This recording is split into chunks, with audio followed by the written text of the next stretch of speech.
નમસ્કાર. આજે આપણે એક એવી પ્રાચીન સ્વાસ્થ્ય પ્રથા વિશે વાત કરવાના છીએ જેનું નામ છે નાભી ચિકિત્સા.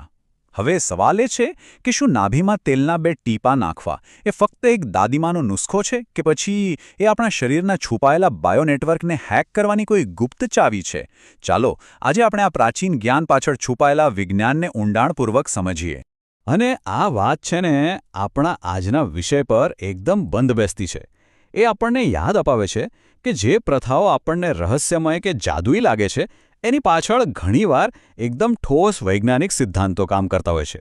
તો આજના આ વિશ્લેષણમાં આપણે એ જ કરીશું. આ પ્રાચીન જ્ઞાનને આધુનિક વિજ્ઞાનની નજરથી ચકાસીશું. તો જુઓ, આયુર્વેદ મુજબ આપણી નાભી એ જન્મ પછી રહી ગયેલું માત્ર એક નિશાન નથી. ના, એનાથી ઘણું વધારે છે. એને તો શિરામૂળ કહેવાય છે, જેનો અર્થ થાય છે બધી જ નસોનું મૂળ. એવી માન્યતા છે કે અહીંથી જ લગભગ 72,000 નાળીઓ એટલે કે જે ઊર્જા વહન કરતી ચેનલો છે એ આખા શરીરમાં ફેલાય છે. એટલે જ એ શરીરનું મુખ્ય કેન્દ્રબિંદુ ગણાય. આયુર્વેદિક પરંપરામાં એક બહુ જ રસપ્રદ વાત છે. એક એ છે કે આ તેલ શોષવાનું કામ પેચોટી ગ્રંથિ કરે છે. એમ સમજો કે આ એક એવી રચના છે જે તેલના ઔષધીય ગુણધર્મોને સીધા જ પકડી લે છે અને શરીરના ખૂણે ખૂણા સુધી પહોંચાડે છે. પણ શું આધુનિક વિજ્ઞાન આને માને છે? ચાલો આગળ જોઈએ. અને હા, એ સ્વાભાવિક છે કે આવા દાવાઓ સાંભળીને મનમાં શંકા થાય. આધુનિક દ્રષ્ટિકોણથી જોઈએ તો ઘણા લોકોને આ પ્રથા વૈજ્ઞાનિક આધાર વગરની લાગી શકે છે. અને એ શંકાને સમજવી પણ ખૂબ જરૂરી છે, કારણ કે હવે આપણે એ જ શંકાનું સમાધાન વૈજ્ઞાનિક પુરાવાઓ સાથે કરવા જઈ રહ્યા છીએ. તો અહીં જ આખો મતભેદ છે. એક તરફ આયુર્વેદનો આટલો ગહેન દૃષ્ટિકોણ અને બીજી તરફ એક સામાન્ય માન્યતા કે નાભી તો બસ એક નિષ્ક્રિય નિશાન છે. પણ સાચું કહું તો વૈજ્ઞાનિક દૃષ્ટિએ પણ નાભી માત્ર એક નિશાન કરતાં ઘણું વધારે છે. હકીકતમાં તે શરીરના એક અત્યંત સક્રિય અને મહત્વપૂર્ણ જંકશન પર આવેલી છે.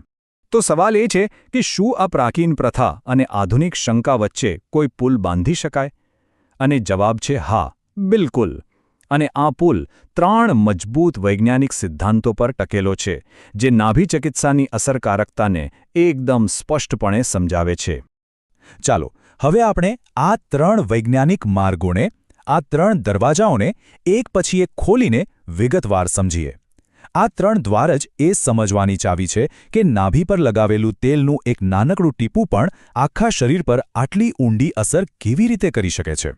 તો પહેલો દરવાજો છે નાભીની ખાસ ત્વચા. એ શરીરના બીજા ભાગો કરતાં ઘણી પાતળી હોય છે અને એની બરાબર નીચે લોહીની નસોનું એકદમ ગાઢ જાળું આવેલું છે. આના કારણે તેલના અણુઓ બહુ જ સરળતાથી સીધા લોહીમાં ભળી જાય છે. અને આનો સૌથી મોટો ફાયદો શું છે ખબર છે? એ યકૃતને બાયપાસ કરે છે. એટલે કે તેલના જે ઔષધીય ગુણધર્મો છે એ નષ્ટ થયા વગર સીધા શરીરને મળે છે. હવે જે બીજો દરવાજો છે ને, એ તો કદાચ સૌથી વધુ આશ્ચર્યજનક છે. આપણી નાભી બરાબર આપણા બીજા મગજ એટલે કે આંતરડાની નર્વસ સિસ્ટમની ઉપર આવેલી છે. અને ના, આ કોઈ કહેવાની વાત નથી. આ એક વાસ્તવિક ન્યુરલ નેટવર્ક છે. તમે બરાબર સાંભળ્યું, 50 કરોડ ન્યુરોન્સ. આ કોઈ નાનો આંકડો નથી. આપણી કરોડરજ્જુમાં જેટલા ન્યુરોન્સ છે ને એનાથી પણ વધારે. આટલું મોટું નેટવર્ક આપણી નાભીની બરાબર નીચે છે અને એ આપણા મૂડ, આપણી રોગપ્રતિકારક શક્તિ અને પાચન બધું જ કંટ્રોલ કરે છે. હવે વિચારો, જ્યારે નાભી પર હળવા હાથથી માલિશ કરવામાં આવે છે ત્યારે તે વેગસ નર્વને સીધી રીતે ઉત્તેજિત કરે છે. આનાથી શું થાય છે? શરીરની આરામ અને પાચન સિસ્ટમ એક્ટિવેટ થાય છે. પરિણામે તણાવ ઘટે છે અને પાચન સુધરે છે. આ એક સીધો ન્યુરોલોજિકલ રસ્તો છે જે આપણી માનસિક અને શારીરિક શાંતિ પર જબરદસ્ત અસર કરી શકે છે. અને ત્રીજો દરવાજો શરીરની આંતરિક રચના સાથે જોડાયેલો છે. નાભી એ ફેશિયાનું કેન્દ્ર છે.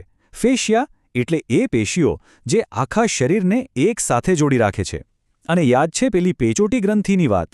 આધુનિક વિજ્ઞાન મુજબ એ નાભી પાછળ આવેલા લસિકા ગાંઠોના ગાઢ સમૂહ જેવું જ છે, જે આપણી રોગપ્રતિકારક શક્તિનું પાવરહાઉસ છે. તો હવે આપણે આ 3 વૈજ્ઞાનિક દરવાજાઓ વિશે તો જાણી લીધું. હવે એ જોઈએ કે આ સિદ્ધાંતો હકીકતમાં કેવી રીતે કામ કરે છે, ખાસ કરીને જ્યારે આપણે અલગ અલગ પ્રકારના તેલનો ઉપયોગ કરીએ છીએ. આ સ્લાઇડ ખૂબ જ મહત્વની છે, કારણ કે એ સ્પષ્ટ રીતે બતાવે છે કે દરેક તેલમાં રહેલું ચોક્કસ રાસાયણિક સંયોજન શરીરની કોઈ ચોક્કસ સિસ્ટમ પર કેવી રીતે અસર કરે છે? દાખલા તરીકે, દિવેલમાં રહેલું રિસિનોલિક એસિડ સીધું પાચનતંત્રના સ્નાયુઓને ઉત્તેજિત કરે છે. આ કોઈ જાદુ નથી, આ શુદ્ધ બાયોકેમિસ્ટ્રી છે. આ બધી જ માહિતીને જો આપણે એકસાથે જોડીએ તો આપણે નાભીને એક તદ્દન નવા અને શક્તિશાળી દૃષ્ટિકોણથી જોઈ શકીએ છીએ. એ માત્ર એક નિશાન નથી, પરંતુ આપણા શરીરનું એક અત્યાધુનિક કંટ્રોલ સેન્ટર છે. આપણે નાભીને શરીરના બાયોઇલેક્ટ્રિક રાઉટર તરીકે વિચારી શકીએ છીએ. એ શરીરનું ભૌમિતિક કેન્દ્ર છે અને એટલે જ એ શરીરના મુખ્ય સંચાર નેટવર્ક જેમ કે નર્વસ સિસ્ટમ, રક્તપ્રવાહ અને લસિકાતંત્રનું પણ કુદરતી કેન્દ્ર છે.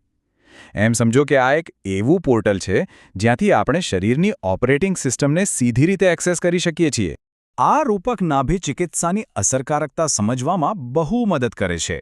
જુઓ, મોઢા દ્વારા કોઈ વસ્તુ લેવી એ ટ્રાફિકથી ભરેલા હાઇવે પર ગાડી ચલાવવા જેવું છે.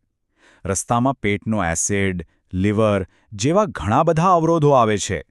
જ્યારે નાભી દ્વારા પોષણ આપવું એ સીધા શરીરના મધરબોર્ડ એટલે કે આપણા આંતરડાના મગજ સુધી પહોંચતી high speed fibre optic cable જેવું છે.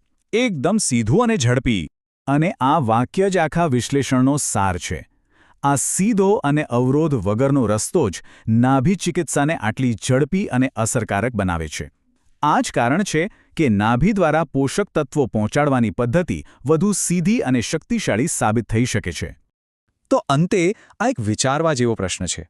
જે બિંદુથી આપણને ગર્ભમાં પહેલીવાર જીવન અને પોષણ મળ્યું, શું એ જ બિંદુ આજે પણ આપણા સ્વાસ્થ્ય માટેનો સૌથી સ્માર્ટ, સૌથી સીધો અને કદાચ સૌથી વધુ અવગણાયેલો માર્ગ હોઈ શકે છે?